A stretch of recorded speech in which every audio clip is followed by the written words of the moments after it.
Hello મિત્રો, કેમ છો? મજામાં? આજે બાળકો માટે સરસ મજાનું એક ગાર્લિક ચીઝ ભાખરી બનાવવાની છે.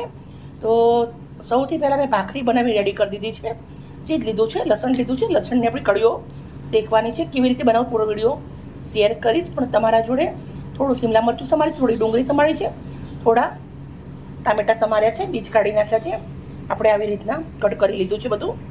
જે મસાલા નાખું છું પૂરો વિડીયો શેર કરું છું. આજની વિડીયો સારી લાગે તો પ્લીઝ મને એક લાઈક કરજો, તમારા બાળકો માટે જરૂરથી બનાવજો. સૌથી પહેલાં આપણે લસણને છોલી લેવાનું છે.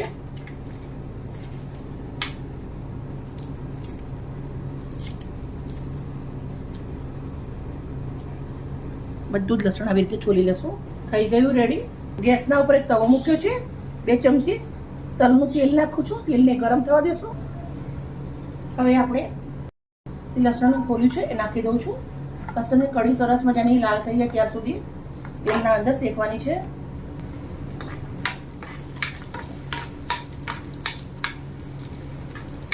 મિત્રો, તમે ગાર્લિક બ્રેડ ખાધી હશે, પણ ભાખરીવાળી જોરદાર લાગે છે. એટલે પિઝા બેટર બનાવીશું આપણે. આપણો વિડીયો બની જાય એટલે લાસ્ટમાં તમને ઝટપટ કેવી રીતે બની જાય એ પણ હું બતાવીશ તમને.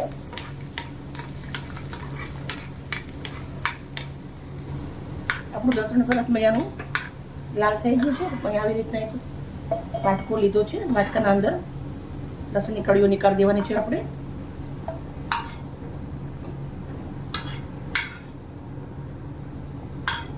રેડી.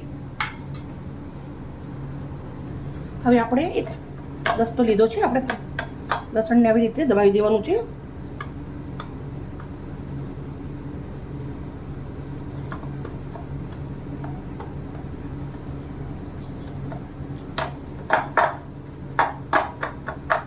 લસણ સરસ મજાનું ભાગી રેડી કરી દીધું છે.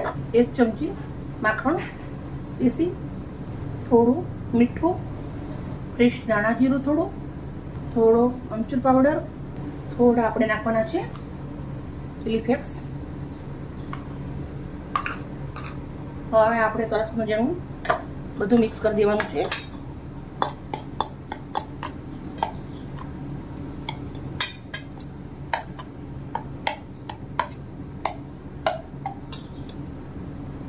હવે આપણે થોડા ફ્રેશ લીલા ધાણા સમાર દઉં છું.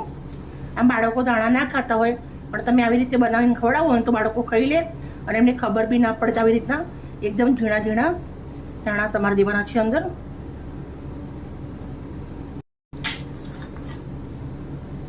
હવે આપણે મિક્સ કરી દીધું છે. હવે આપણે ભાખરી ઉપર લગાવીશું.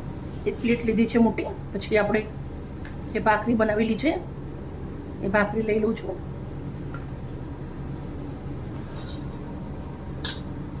આપણું જે મિશ્રણ બનાવેલું છે એ લઈ લેવાનું છે. ભાખરી ઉપર સરસ મજાનું આવી રીતે લગાવી દેવાનું છે. જેવી રીતના આપણા બ્રેડ ઉપર લગાવતા હોય એવી રીતે જ લગાવી દઉં છું આના ઉપર.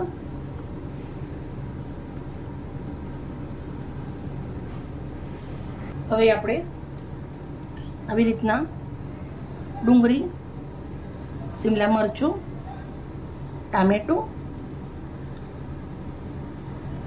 આવી રીતે આપણે લગાવતું રહેવાનું છે.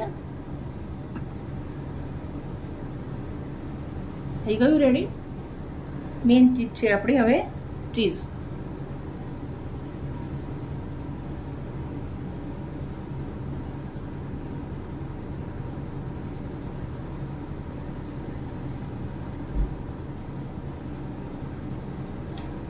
આવા આપણે 3 પીસ હજી બીજા બનાવવાના છે.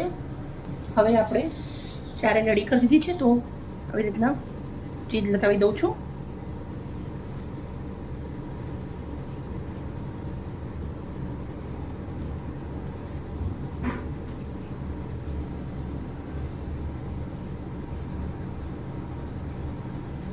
મિત્રો, બાળકો એટલા ખુશ થઈ જાય. અને આ ઘરનું છે, હેલ્ધી છે, અને બાળકોને અત્યારે વેકેશન છે તો બાળકો માટે સ્પેશિયલ મેં બનાવ્યું છે. પ્લીઝ, હું મહેનત કરું છું. મારે તમારી એક લાઈક જોઈએ છે. મને એક લાઈક કરી દેજો મારો વિડીયો સારો લાગે તમને તો. હવે આપણે આને તવા ઉપર શેકવાના છે એટલે ફાઇનલી રેડી થઈ જાય. ગેસના ઉપર આપણે એક તવો ગરમ મૂકી દીધો છે. જે આપણી ગાર્લિકવાળી ભાખરી છે એ મૂકી દઉં છું. ખાલી 2 મિનિટ શેકી લેવાની છે.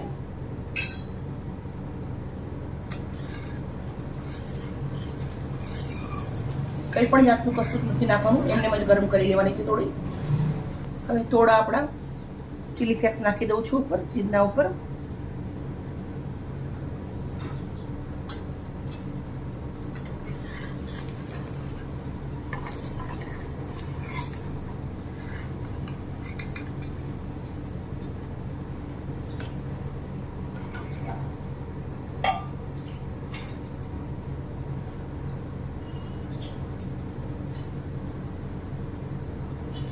મિત્રો તમે જોઈ શકો છો આપણું ચીઝ છે આવી રીતના ઓગળવા માંડ્યું છે અને આપણે ગાર્લિક ચીઝ ભાખરી રેડી થઈ ગઈ છે. બીજી પણ હું આવી રીતે બનાવી દઈશ.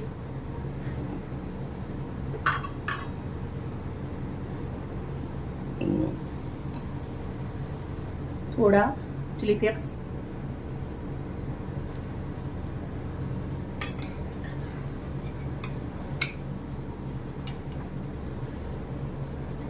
રેડી.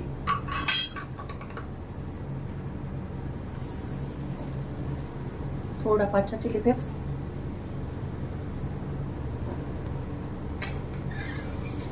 રેડી.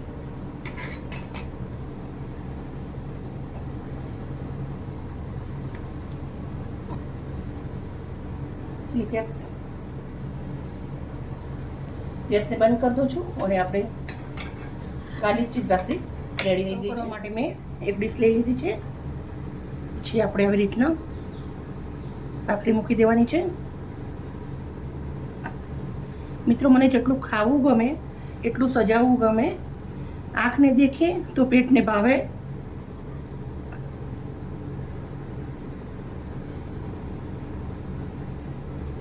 ઉપરથી ખાલી એક લીલા ધાણાની પાંદડી મૂકી દઉં છું.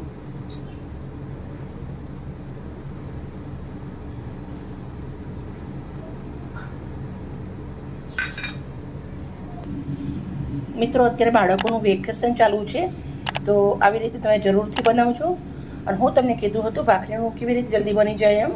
આપણે ઠંડી ભાખરી રાતની પડી હોય તમે રાતની ભાખરીથી આવી રીતે સ્પેશિયલ ડીશ બનાવી શકો છો. ઓકે મિત્રો, બાય. કાલે મળીશ નવી રેસીપી સાથે. રાધે કૃષ્ણ, રાધે કૃષ્ણ, રાધે કૃષ્ણ, રાધે રાધે કૃષ્ણ, રાધે કૃષ્ણ, રાધે રાધે રાધે.